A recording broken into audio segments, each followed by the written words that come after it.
পরিস্থিতি জানাতে বনানী থেকে যুক্ত হচ্ছেন সহকর্মী সাজিদ আরাফাত। সাজিদ, এখন সেখানকার পরিস্থিতি কি? আর যে লরির ধাক্কায় এই দুই নারী পোশাক শ্রমিকের পরিচয় কি এখন পর্যন্ত নিশ্চিত হওয়া গেছে কিনা? সর্বশেষ কি পরিস্থিতি সেখানকার? গালির যে বিষয়ে একটু বলছিলেন, আমরা সকালে যে ঘটনা ঘটেছে দুর্ঘটনা বনানীর চেয়ারম্যান বাড়ি এলাকায় একটি লরি কিংবা কোন গাড়ি এখন পর্যন্ত সেটি নিশ্চিত করা যায়নি। তাকে এখন পর্যন্ত ধরা যায়নি যে এই গাড়ির চাপায় একজন পোশাক কারখানার শ্রমিক নিহত হয়েছেন এবং আরেকজন আহত হয়েছেন। আমরা জানতে পেরেছি এখন পর্যন্ত তার নাম খুব সম্ভবত মিনারা নামে একজন নিহত হয়েছেন। তবে সেই দুর্ঘটনার পর পোশাক শ্রমিকরা রয়েছেন তারা রাস্তা অবরোধ করেছেন। রাস্তা অবরোধের পর বনানী এলাকায় গাড়ি চলাচল বন্ধ হয়ে গিয়েছে। এর প্রভাব কিন্তু অন্যান্য রাস্তাগুলোয় পড়েছে। আমরা আশেপাশের তেজগাঁও এলাকায় দেখেছি, মহাখালী এলাকা, গুলশান এলাকায় তীব্র যানজট, ফ্লাইওভারের যানজট এবং এলিভেটেড এক্সপ্রেসওয়েতে কিন্তু গাড়ি চলাচল বন্ধ করে দিয়েছে শ্রমিকরা।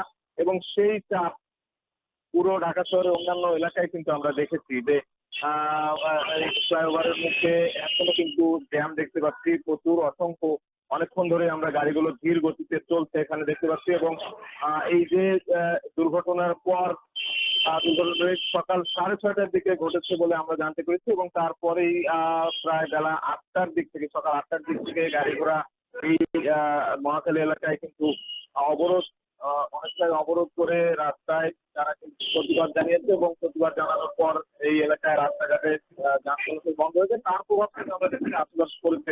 গুলশান এলাকায় তীব্র যানজট, এলিভেটেড এক্সপ্রেসওয়েতে অনেকগুলো গাড়ি উঠতে পারছে না। এই মুহূর্তে আমরা যে ফ্লাইওভারের উপরে সেখানেও কিন্তু তীব্র যানজট দেখতে পাচ্ছি।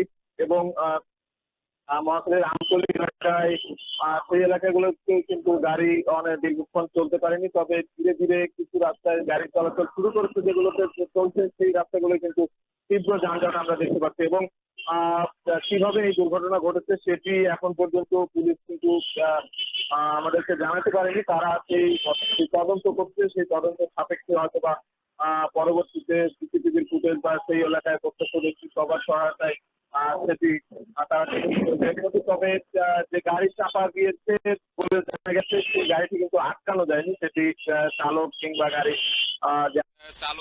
গাড়ি যে আটকের ঘটনা, এমন কোনো ঘটনা আমরা এখন পর্যন্ত শুনতে পাইনি। তবে তারা চেষ্টা করছেন মূল ঘটনার তদন্ত করে সবকিছু বিচার বিশ্লেষণ করে এই ঘটনা যেই চালক কিংবা যেই গাড়ি চাপা দিক না কেন তাকে আটক করে আইনের আওতায় নিয়ে আসার যে প্রতিশ্রুতি সেটি এখানকার আইন শৃঙ্খলা রক্ষাকারী বাহিনীর পক্ষ থেকে জানানো হয়েছে। এবং মূল মোটা দাগে যেটি বলতে চাই যে এই দুর্ঘটনার পর পোশাক শ্রমিকদের যে প্রতিবাদ, সেই প্রতিবাদের ফলে রাস্তায় যে ধরনের চাপ পড়েছে সেই চাপ ব্যাপকভাবে কিন্তু তীব্র যানজটের সৃষ্টি করেছে।